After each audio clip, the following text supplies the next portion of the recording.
DK Shivakumar జీవిత కోరిక నెరవేరింది. కర్ణాటక ముఖ్యమంత్రిగా ఆయన ప్రమాణ స్వీకారం చేశారు. 2023 అసెంబ్లీ ఎన్నికల్లో కాంగ్రెస్ విజయానికి డీకే శివకుమార్ చేసిన కృషి అందరికీ తెలిసిందే. కనకపుర నియోజకవర్గాన్ని కార్యక్షేత్రంగా చేసుకుని కన్నడ నాట కాంగ్రెస్ ని బలోపేతం చేయడానికి ఆయన తీవ్రంగా కృషి చేశారు. విద్యార్థి నాయకుడిగా ఆయన రాజకీయ జీవితాన్ని ప్రారంభించారు. కన్నడ రాజకీయాల్లో అంచెలంచెలుగా ఎదిగి అంతిమంగా ముఖ్యమంత్రి పదవి చేపట్టారు. అంతేకాదు క్రమశిక్షణ గల కాంగ్రెస్ సైనికుడిగా డీకే శివకుమార్ పేరు తెచ్చుకున్నారు.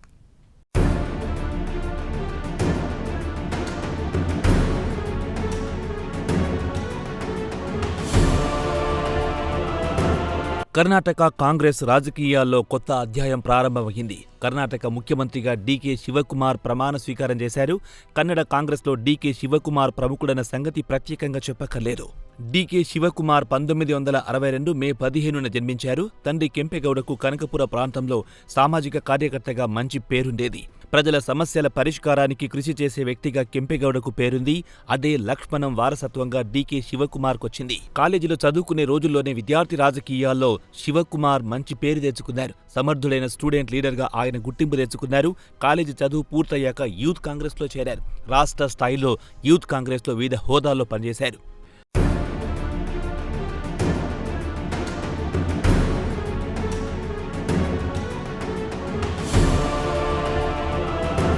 ఆ తర్వాత 1980లో కాంగ్రెస్ పార్టీ ద్వారా ప్రత్యక్ష రాజకీయాల్లో శివకుమార్ ప్రవేశించారు. అంచెలంచెలుగా కాంగ్రెస్ పార్టీలో కీలక నాయకుడిగా ఎదిగారు. అనేక కాంగ్రెస్ ప్రభుత్వాల్లో మంత్రిగా పనిచేశారు. కాగా ఇంధన శాఖ మంత్రిగా శివకుమార్ మంచి గుర్తింపు తెచ్చుకున్నారు. అలాగే ఇరిగేషన్ మంత్రిగా కన్నడ రైతాంగానికి ఉపయోగపడే అనేక నీటిపారుదల పథకాలు రూపొందించారు. దీంతో కన్నడ రైతాంగంలో శివకుమార్ రాష్ట్ర వ్యాప్తంగా గుర్తింపు తెచ్చుకున్నారు.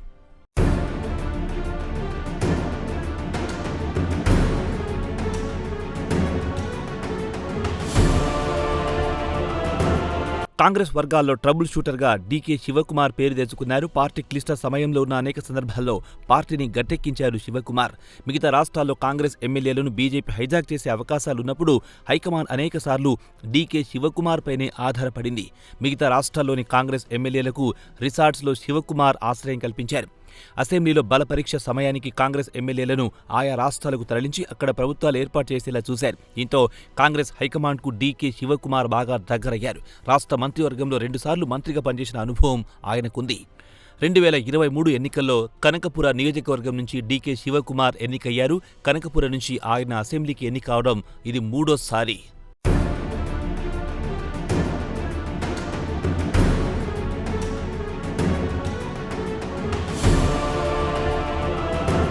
2023 కర్ణాటక అసెంబ్లీ ఎన్నికల్లో కాంగ్రెస్ పార్టీకి చావు రేవు అన్నట్టుగా పరిణమించాయి. అప్పటికే కర్ణాటకలో బీజేపీ సర్కారుంది. బీజేపీ తరపున బసవరాజ్ బొమ్మాయి ముఖ్యమంత్రిగా ఉన్నారు. అంతేకాదు బొమ్మాయికు కేంద్ర ప్రభుత్వ అండదండలు పుష్కలంగా ఉన్నాయి. అయినప్పటికీ బీజేపీ సర్కారును ఓడించడానికి పక్కా ప్రణాళికను డీకే శివకుమార్ సిద్ధం చేశారు. బసవరాజ్ బొమ్మాయి సర్కార్లోని అవినీతిని ప్రధానాస్త్రంగా చేసుకుని ఎన్నికల ప్రచారాన్ని ఆయన నిర్వహించారు. 40% కమిషన్ ప్రభుత్వమంటూ బొమ్మాయి సర్కార్ను ప్రతి ఎన్నికల ప్రచార సభలోనూ ఆయన తూర్పారబట్టారు.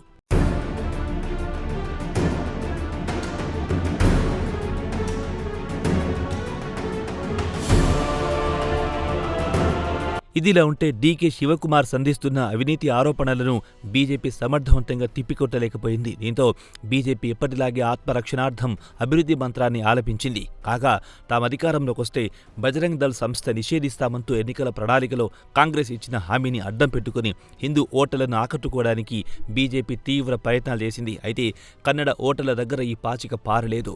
అవినీతి బీజేపీ సర్కార్ను కుర్చీ నుంచి దించేయాల్సిందేనని డిసైడ్ అయ్యారు కన్నడ ఓటర్లు. చివరకు బీజేపీని కుర్చీ నుంచి దించేశారు.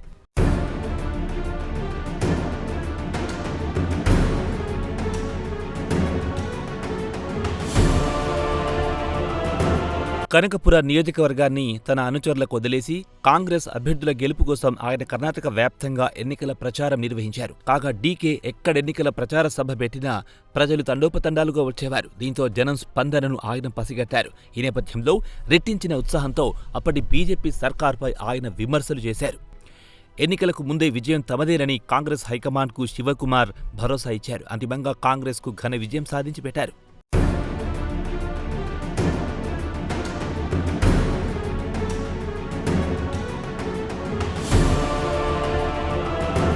వాస్తవానికి 2023లో చేసుకున్న ఒప్పందం ప్రకారం సిద్ధరామయ్య 2.5 సంవత్సరాల పదవీకాలం పూర్తయిన తర్వాత డీకే శివకుమార్ ముఖ్యమంత్రి కావాల్సి ఉంది. అయితే ముఖ్యమంత్రి పదవి నుంచి వైదొలగడానికి సిద్ధరామయ్య అంగీకరించలేదు. అయినప్పటికీ డీకే శివకుమార్ సర్దుకుపోయారు. ఒప్పందం విషయంలో తనకు న్యాయం చేయాలని అనేకసార్లు హైకమాండ్ను అభ్యర్థించారు తప్ప ఏ రోజు తిరుగుబాటు చేయలేదు. ఒక నిబద్ధత గల కాంగ్రెస్ సైనికుడిగా డీకే వ్యవహరించారు.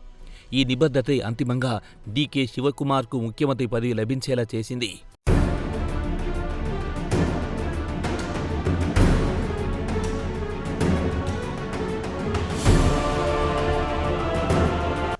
కాగా 2028లో కాంగ్రెస్ అసెంబ్లీకి ఎన్నికలు జరగనున్నాయి. అయితే ఇప్పటికైతే దేశంలో బీజేపీ జైత్రయాత్ర కొనసాగుతోంది. ఈ నేపథ్యంలో 2 సంవత్సరాల తర్వాత జరిగే అసెంబ్లీ ఎన్నికల్లో మరోసారి కాంగ్రెస్ను గెలిపించాల్సిన బాధ్యతను డీకే శివకుమార్పై కాంగ్రెస్ హైకమాండ్ పెట్టింది. ఈ లక్ష్య సాధన కోసం డీకే తీవ్రంగా శ్రమించాల్సి ఉంటుంది.